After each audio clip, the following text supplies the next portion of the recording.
ناظرین، روپیہ پیسہ میں آپ کو خوش آمدید کہتے ہیں۔ آپ کو پتا ہوگا کہ ملک کے سیاسی حالات ہر منٹ بدل رہے ہیں۔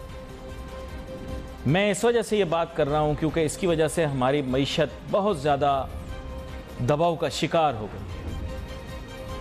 ہر شخص جو کہ اس ملک کے اندر سرمایہ اپنا لگانا چاہتا ہے اس نے ہاتھ روک دیا ہے، اور وہ پریشان اس لیے ہے کہ کہیں ایسا نہ ہو کہ حکومت کی پالیسیوں کے اندر تسلسل نہ رہے اور پھر مسئلے مسائل کا سامنا کرنا پڑ جائے۔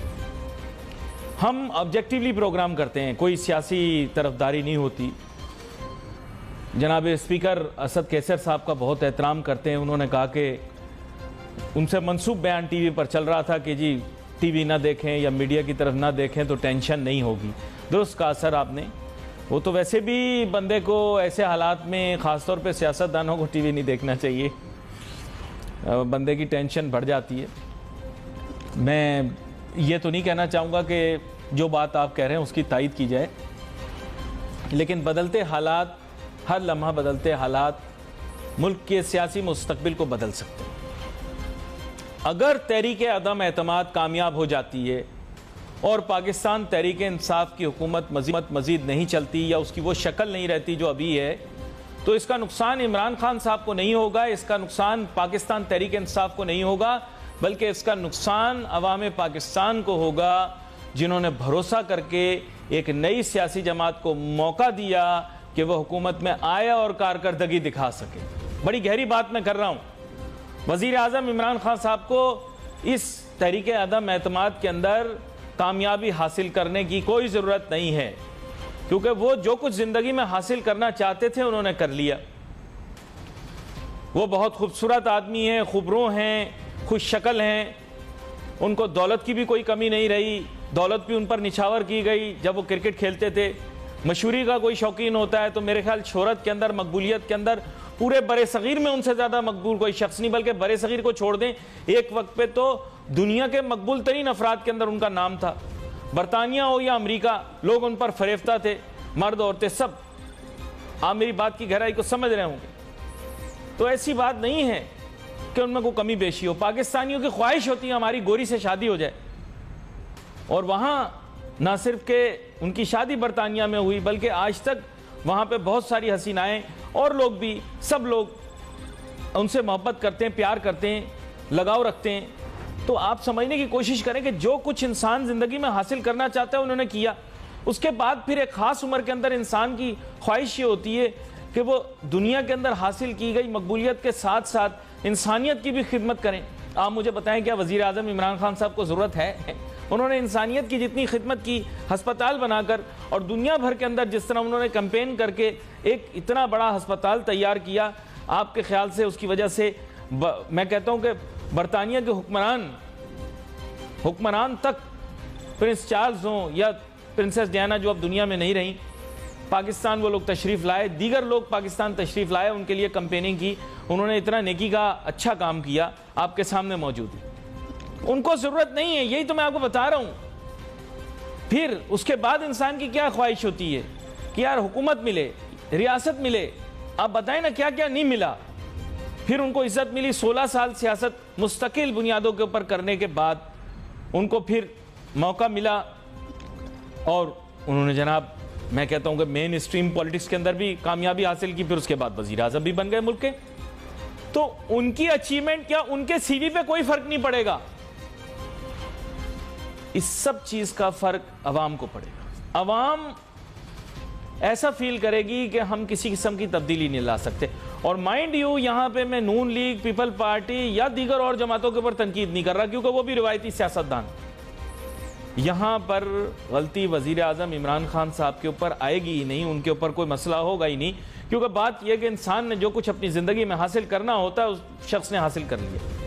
ہاں، آخرت کے لیے جو کرنا ہے وہ کرتے رہیں گے، وہ اپنی حساب سے ان کو اپنی محنت کرنی پڑے گی، ان کو جاری رکھنا پڑے گی جو اگر نیکی کا کام کر رہے ہیں تو۔ لیکن دنیا کے حساب سے تو آدمی کامیاب ہو گیا نا، دنیاوی لحاظ سے وہ شخص کامیاب ہو گیا، اس کو اب دنیا والی چیزیں نہیں چاہیے۔ عوام ذمہ دار ہوگی، اور عوام کے لیے یہ کیوں ایک بڑا ہی ٹرننگ پوائنٹ ہوگا، آپ چیک کیجئے گا، کیونکہ اس کے بعد ملک کے ادارے بھی یہ سوچیں گے کہ متبادل کی عادت نہیں آ سکتی اس ملک کے اندر. میں آپ کو بڑی سینسٹیو بات بتا رہا ہوں. دیکھیں اور لوگ اپنے اپنے حساب سے بات کرتے ہیں. میں کیونکہ انسان تو سیاسی جانور ہوتا ہے لیکن اس کے باوجود جو ہے میں ان سب چیزوں سے بالاتر ہو کے آپ کے ساتھ ایک بات ڈسکس کرنا چاہتا ہوں. یہ حکومت چلی جائے یا رہے، دونوں صورتوں کے اندر عوام کا فائدہ کہاں ہے؟ اگلی حکومت آ جائے، دوسری سیاسی جماعتیں آ جائیں، انہوں نے اپنے ادوار میں کیا کیا آپ جانتے ہیں. اس ملک کے اندر تقریباً ہر کسی کو موقع ملا کہ ملک کی معاشی ترقی کرے. ملک کی معاشی ترقی ہوئی ہے. سب سے تیز معاشی ترقی کب ہوئی ہے؟ میں سینسٹیو بات کرنے لگا ہوں بھائی، ذرا احتیاط کرنا. میرا مقصد یہ نہیں کرنے کا، میں صرف فیکٹ سٹیٹ کر رہا ہوں آپ کے لیے. ایوب خان صاحب آئے، ملک میں معاشی ترقی کی رفتار تیز ہو گئی، بہت تیز ہو گئی، کہیں زیادہ تیز ہو گئی جتنی پہلے تھی. معاشی انقلاب آ گیا ملک کے اندر. حقیقی معاشی انقلاب تب آیا، اس میں ایوب خان صاحب کا بھی کردار تھا اور بڑا کردار امریکہ کا تھا. امریکہ نے بڑا اہم کردار ادا کیا پاکستان میں انڈسٹریلائزیشن کرنے کے لیے.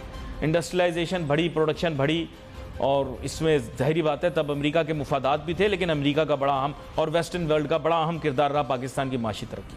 پھر دیکھ لیجئے اگلا دور آیا، بیچ میں ادوار آتے رہے، لیکن پھر دور آیا جنرل ضیاء الحق صاحب کا.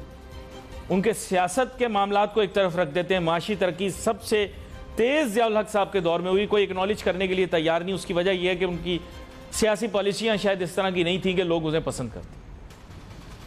لوگوں نے انہیں کلیشن کوپ کلچر کے لیے بلیم کیا، لیکن اسی کلیشن کوپ کلچر کی وجہ سے بہت ساری سیاسی جماعتیں باہر نکلی. میں کہنا نہیں چاہ رہا تھا لیکن منہ سے میرے نکل گیا. ایک کلچر کی وجہ سے لوگوں نے بات کی لیکن اکانومی کی وجہ سے لوگوں نے بات نہیں کی.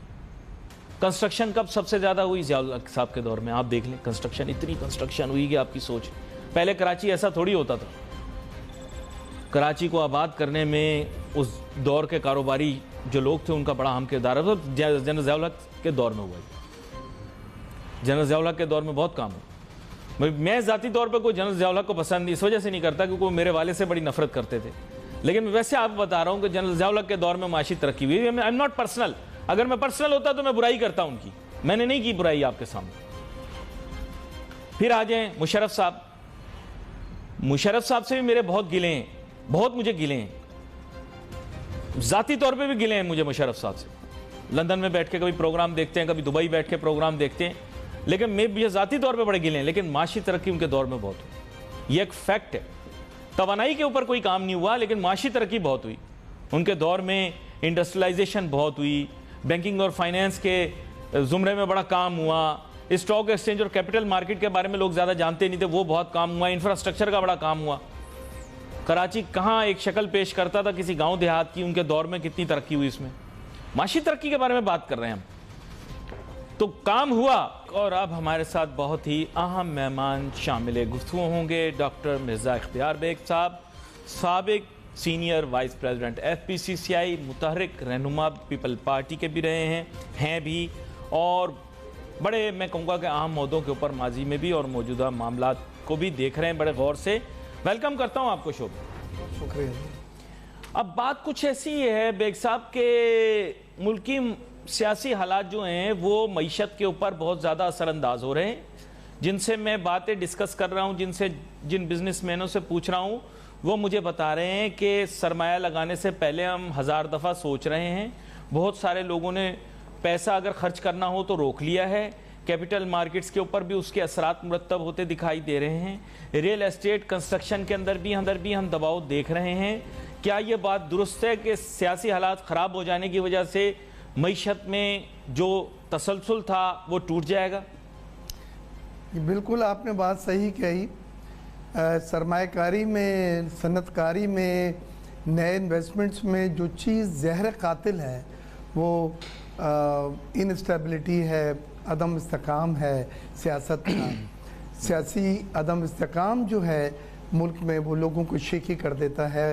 ان کا کانفیڈنس جو ہے وہ شیٹرڈ ہو جاتا ہے اور ان کو یہ فکر ہوتی ہے کہ اگر یہ حکومت ٹوٹ جاتی ہے اور دوسری حکومتیں آتی ہیں تو کون سی پالیسی ہوں گی، ان کی کون سی پالیسی کو آگے کنٹینیو کیا جائے گا اور کون سی پالیسیاں جو ہیں وہ ختم کر دی جائیں گی وغیرہ وغیرہ، تو اس کی اپنی پہ ترجیحات ہوتی ہیں، نئی حکومتوں کی نئی پالیسیز ہوتی ہیں جو وہ اچھا جو حکومتیں اچھا بیگ صاحب کیونکہ آپ کا بڑا اس معاملے میں بڑا ایک تجزیہ ہے اور بڑی سوچ ہے، فکر ہے، تو مجھے یہ بتائیے گا کہ جو لوگ ہیں ابھی آنے والے حکومت میں جو لوگ پروپوزلز دے رہے ہیں کہ جناب اکانومی کے لیے کریں گے، تو وہ یہی بات کر رہے ہیں کہ مہنگائی میں کمی لے کر آئیں گے، شاید غالباً ایمنسٹی تھوڑی سی اور ریلیکس قسم کی کچھ چیز ہمارے سامنے آئے، ہو سکتا ہے عوام کو ٹیکس میں ریلیف ملے، مطلب جو لوگ آنا چاہ رہے ہیں وہ یہی باتیں کر رہے ہیں کہ مہنگائی میں کمی لائیں گے، اس طرح کی باتیں کر رہے ہیں. Does it make sense? مجھے بولنے کا موقع دے دیں جی جی جی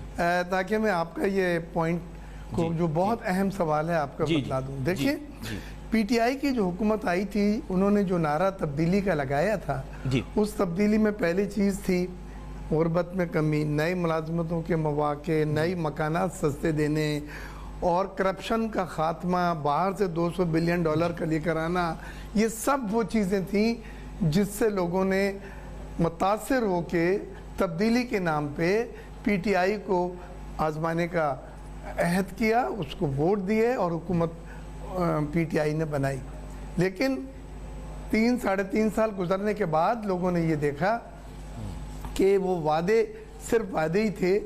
مہنگائی میں کئی سو گنا اضافہ ہو گیا ہے، غربت میں اضافہ ہو گیا ہے، 1 کروڑ ملازمتوں کی جو بات تھی وہ تو بے روزگاری بڑھ گئی ہے. جو نئے مکانات سستے لو کاسٹ ہاؤسنگ کی بات تھی، 50 لاکھ مکانات، وہ صرف پیپر پہ تھی، بیانات کی شکل میں تھی. کرپشن ختم کر دیں گے، کرپشن وسیع ہے بلکہ انڈیکس بڑا ہے. اور $200 بلین کے فنڈ جو باہر چلے گئے تھے وہ قومی خزانے میں لائیں گے. وہ انہی کے آدمی شہزاد اکبر بول گئے کہ جی یہ ممکن ہے نہیں کیونکہ ایسا ہے نہیں. اب یہ چیزوں نے لوگوں کو مایوس کیا اور اپوزیشن کو ایک مواد دیا، موقع دیا کہ وہ ان ایشوز کے اوپر لوگوں کو ایک مہم چلائیں. قومی اسمبلی کے جو ممبران ہیں ان پہ مہم چلائیں، صوبائی اسمبلی کے ممبران پہ مہم چلائیں. اور ان کو بھی پریشانیاں تھیں کیونکہ وہ اپنے حلقوں میں جب جاتے تھے تو مہنگائی کے نام پہ ہر ایک ان کو پتھر مارتا تھا، ہر ایک ناراض تھا، ہر ایک پریشان تھا. پیٹرول کی قیمتیں بڑھ رہی تھیں. اب ایک چیز اور ہو گئی ہے جو اس کی میں توجہ چاہوں گا آپ ذرا دیکھ لیں. یہ تو سب چیزیں ہیں. جو دوسری چیز خطرناک شروع ہو گئی ہے وہ فورن پالیسی پہ ہمارے بیانات بڑے خطرناک شروع ہو گئے ہیں. یورپین یونین کے لیے جو بیانات دیے گئے عمران خان صاحب نے، وہ پورے 27 ممالک کو انہوں نے ہٹ کیا ہے اور اس پہ وہ ناراض ہیں. اور ان کا یہ کہنا ہے کہ یہ ڈپلومیٹک نارمز کے خلاف تھا. اسی طرح رشیا میں جو یہ گئے تھے اور جس دن جنگ شروع ہوئی وہاں بیٹھے ہوئے تھے. اب آپ کہتے ہیں بالکل صحیح ہے، یہ پاکستان کی پالیسی غیر جانبدار ہونی چاہیے اور پاکستان افورڈ ہی نہیں کر سکتا کسی کے ساتھ الائنس. لیکن آپ نے نیوٹرل ہونا چاہیے پاکستان کو، لیکن آپ نے اپنے طریقوں سے یہ ثابت کر دیا کہ جی آپ رشین بلاک کے ساتھ ہیں، آپ ان کو سپورٹ کر رہے ہیں، ان کی حمایت کر رہے ہیں. تو یہ کچھ تاثر جتنے گیا ہے یہ فورن پالیسی کو اس نے ہمارا افیکٹ کرا ہے اور اس سے جا سکتے ہیں. دیکھیں ریموٹ کنٹرول ہے IMF کا.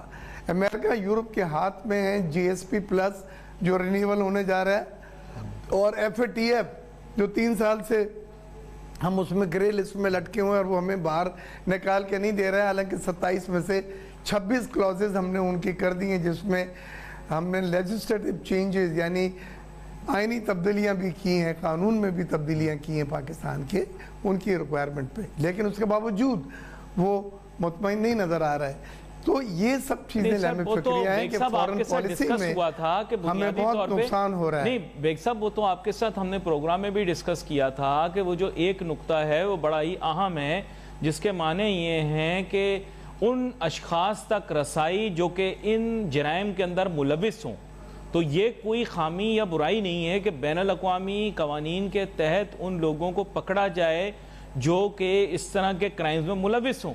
اب پہلے خدا نہ خواستہ ایسا تصور کیا جا رہا تھا کہ شاید ڈاکٹر عبدالقدیر خان صاحب کو ٹارگٹ کرنے کے لیے یہ چیز کی جا رہی ہو اور حکومت ڈاکٹر عبدالقدیر خان صاحب کی حفاظت جو کہ ان کا فرض ہے حکومت کا، اس کی وجہ سے FATF کے اس معاملے پر سائن نہیں کر رہی. لیکن اب تو آپ کو پتہ ہے کہ ڈاکٹر عبدالقدیر خان صاحب کا انتقال ہو گیا ہے، تو اب تو کوئی ایسا شخص موجود نہیں ہے کہ جس کو آپ کہہ سکیں کہ جس کے تحفظ کی خاطر ہم ان کے قانون کو رسائی نہ دیں۔ ایک مجرم میں اس تک رسائی دینا کیا خرابی ہے، مجھے بتا دیں آپ، ایف اے ٹی ایف کی یہ شرط میں کیا برائی ہے؟ میں یہی چاہتا ہوں کہ جب آپ کمیونٹی آف نیشنز میں رہتے ہیں اور آپ نے معاہدے کیے ہوئے ہوں، او ای سی آئی کا معاہدہ ہے جس میں بینکنگ انفارمیشنز اور اسٹیٹ بینک دینے کا پابند ہے، آئی ایم ایف نے جو ابھی معاہدہ کیا ہے جس میں آپ نے اسٹیٹ بینک کو فل آزادی دی ہے، جس میں اسٹیٹ بینک ایسے تمام سسپیشس ٹرانزیکشن نہ صرف بلاک کرے گا بلکہ اس کے خلاف ایکشن بھی ہو۔ پاکستان میں یہ کہا جاتا ہے کہ جی آپ آئیڈینٹیفائی کر دیتے ہیں لیکن اس کو پروسیکیوٹ نہیں کرتے، اس پہ ایکشن نہیں لیتے، اس پہ سزائیں نہیں ہوتی، اس پہ لوگوں کو پکڑا نہیں جاتا، اس پہ لوگ مند نہیں کیے جاتے۔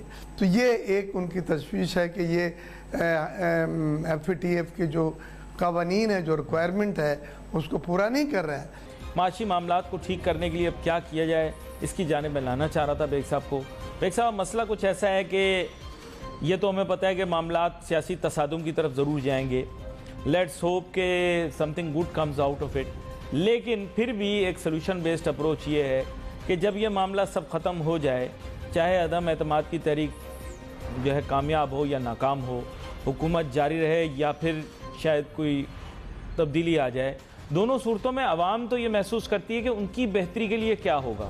تو مجھے یہ بتائیے گا کیا ہمارے ہاں اس سطح پر منصوبہ بندی کی جاتی ہے، کیونکہ ہمارے ہاں ٹیکنوکریٹ فائنانس منسٹر ہیں، کیا کہتے ہیں آپ؟ اپوزیشن جو کمبائنڈ اپوزیشن ہے وہ سب ان کو ایک خوف تھا کہ معاشی حالت اتنی خراب ہو گئی ہے کہ اگر ہم حکومت لیں گے تو ہم 1.5 سال میں کوئی راتوں رات اس میں کوئی میسو تبدیلی نہیں لا سکیں گے۔ لوگوں کی امیدیں جو ہیں وہ چاہتے ہیں مہنگائی اگر 100-200% بڑھی ہے تو 100-200% کم ہو جائے، تو یہ تمام چیزیں جابس مل جائیں جو وعدے کیے گئے تھے، تو یہ سب چیزیں انہیں پریشان کن ہیں کہ وہ کس طرح سے کر سکیں گے۔ اسی لیے بڑا سوچ سمجھ کے عدم اعتماد پہ تمام سیاسی جماعتوں نے ایگری کیا ہے۔ اس میں مختلف رائے تھی کہ اس بری حالت میں معیشت کو لے کے ہم بدنام ہو جائیں گے، ہمیں ووٹ بینک پھر جب ہم الیکشن میں جائیں گے 1.5 سال کے بعد اگر ہم وہ ڈیلیور نہیں کر سکے تو نہیں ہوگا۔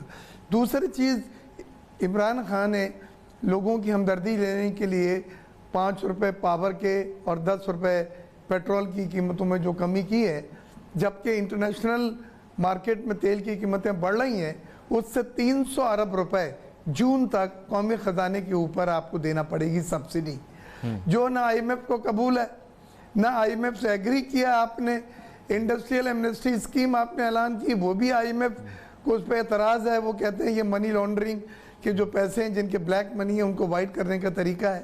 تو یہ سب ایک مزدار ہے، یہ اتنا آسان نہیں۔ اب پاکستان میں بیٹھ کے آپ بزنس کر رہے ہیں، یا اکانومی پاکستان کی صرف پاکستان کی معیشت ہے، آپ گلوبل جو دنیا ہے اس کا ایک حصہ ہے، اور وہاں کے قوانین اب سیٹ ہیں اور اس قوانین کو آپ نے عمل درآمد کرنا پڑتا ہے۔ اگر آپ نہیں کریں گے تو وہ ادارے جو ان قوانین کو نافذ کرنے کے پابند ہیں وہ پینلٹیاں لگائیں گے، سینکشنز لگائیں گے، آپ کے کریڈٹ ریٹنگ کم ہو جائے گی، آپ کی آئی ایم ایف میں اگر پروگرام سے آپ نکل گئے تو آپ کا روپیہ 200 روپے پہ پہنچ جائے گا، کیونکہ آئی ایم ایف کے پروگرام سے نکلنے کے معنی ہے کہ آپ آئی ایم ایف کو مطمئن نہیں کر سکے اپنی اصلاحات اور معاشی اقدامات جو آپ نے ایگری کیے تھے اس پہ پابند نہیں ہیں۔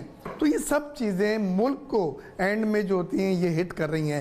اور وہ بات جو آپ نے کہی اس کو میں ذرا سے ایک جملہ اور اس میں ایڈ کروں گا کہ شخصیات غلطیاں کر سکتے ہیں، عمران خان، بلاول صاحب اور شہباز شریف صاحب شخصیات، لیکن قومیں غلطیاں نہیں کر سکتی ہیں۔ حکومتیں جو ہوتی ہیں یہ قوم کو ریپرزنٹ کرتی ہیں۔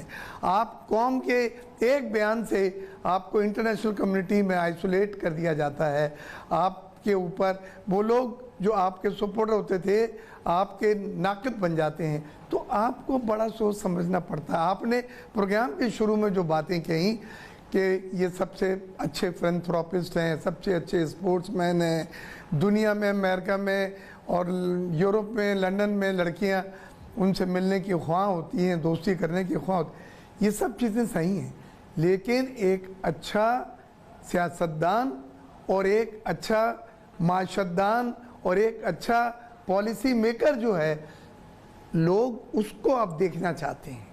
وہ سب چیزوں کو تو دیکھ کے لے آئیں، لیکن اب کیا چاہیے ان کو؟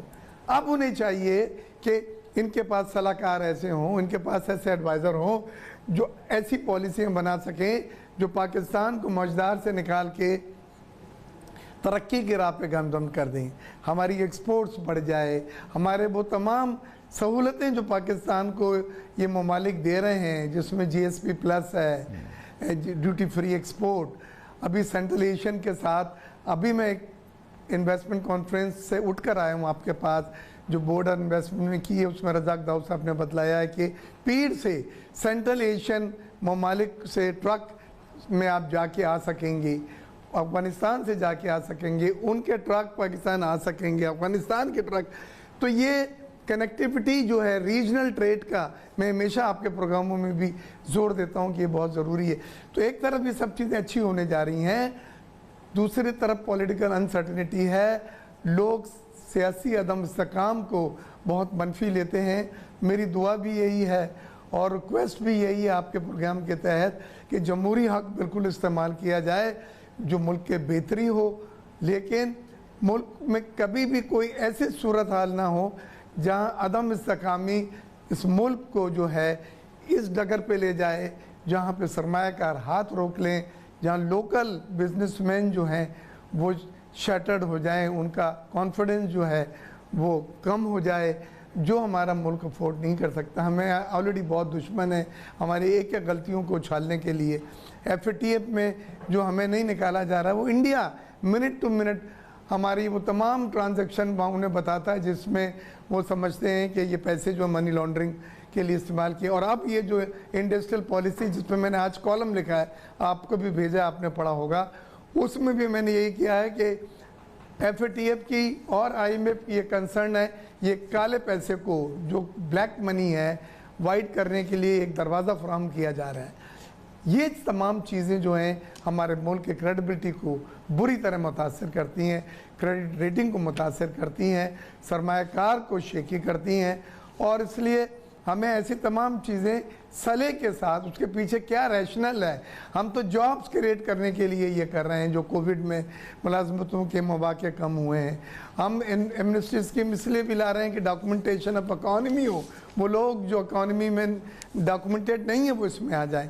تو یہ سب چیزیں پہلے سے لیکن اس کے نام پہ بڑا نقصان ہو رہا ہے بیگ صاحب۔ وہ خیر میں آپ کے ساتھ آگے آنے والے دنوں کے اندر اس پر گفتگو کروں گا، کیونکہ اتنا ہو رہا ہے، اتنا وقت برباد ہو رہا ہے، ایک ایک چیک کیش کرانے کے اندر بینک میں لوگوں کو خوار ہونا پڑ رہا ہے، ڈالر خریدنے کے لیے خوار ہونا پڑ رہا ہے، جبکہ اس ملک کے ڈکیت، چور، گنڈے، بدماش اور ایسے لوگ جنہوں نے اس ملک کی دولت لوٹ کے باہر کے ممالک کے اندر جمع کی ہوئی ہے، ان کو کوئی پوچھنے والا نہیں ہے، اور ان کو جس نے پکڑنے کی کوشش کی وہ کامیاب بھی نہیں ہوا، تو بڑی ناکامی یہاں پر بھی رہی۔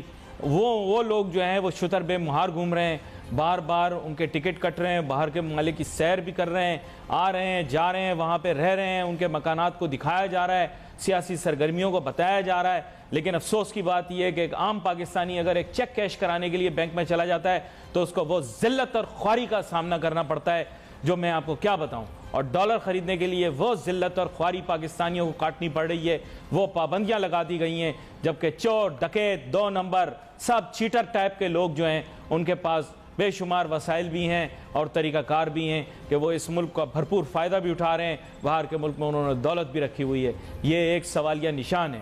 میں گزارش کرتا ہوں جناب وزیر اعظم عمران خان صاحب سے کہ یہ وقت جو ہے یہ خاص طور پہ بڑا ہی اہم ہے، یہ چند دن جو ہیں ان کے اندر وہ ایسے اقدامات لیں جس سے عوام کے لیے وہ آسانیاں پیدا کریں۔ اور ڈاکومنٹیشن بالکل لازمی ہے، لیکن ڈاکومنٹیشن کے نام پر لوگوں کو ذلت کا شکار کرنا، لوگوں کو ذلیل و خوار کرنا، سر یہ بہت ہی غلط ہے۔ آپ اس کے اندر خود پرسنلی انٹروین کریں اور قوانین کے اندر بینکاری قوانین میں تبدیلی لے کر آئیں تاکہ لوگوں کو آسانی ہو۔ اس کے ساتھ ہی ناظرین ہمارے پروگرام کا وقت ختم ہوا چاہتا ہے۔ Wait for message on Facebook. Ali Nasir ہماری ٹیم کو اجازت دیجیے۔ اللہ حافظ۔